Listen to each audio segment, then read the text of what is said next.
Well, this is the time of year when we start to see everything try to move into our warm homes. I see a lot more spiders this time of year, and I guess it can get bigger than spiders. We have the 360 Wildlife Control. What animals are the biggest nuisance right now?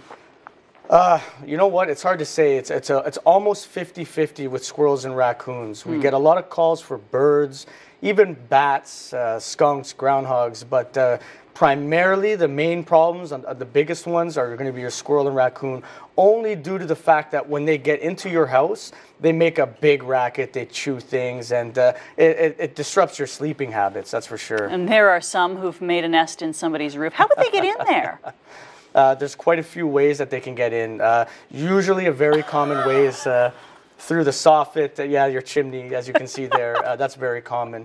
They can chew too, they got teeth. They'll find a way in if they really want to. They find a weak spot and they take advantage of it. Well, the bats, depending on how much you have, not very often do you have a huge infestation. Usually it's just some. But if you have a lot, the bat guano is going to build up in your attic. But the thing that's bat poo, right? Yeah, the bat poo, yeah. But they're very loud. They make the high-pitched squealing. And eventually, being in your attic for so long, eventually they find their way into your house. And that's when you get a surprise visitor in the night flying around. And, oh my God. Yeah, Just it happens. the Toronto is absolutely horrible for having wildlife.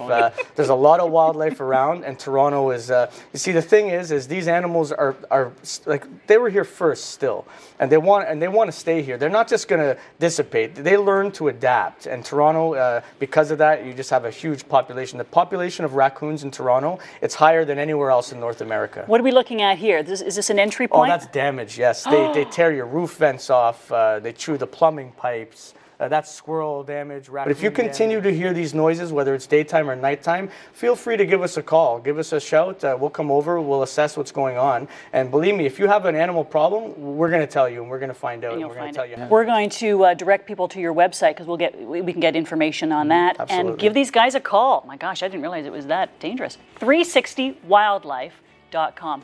Very good information. Thank you both.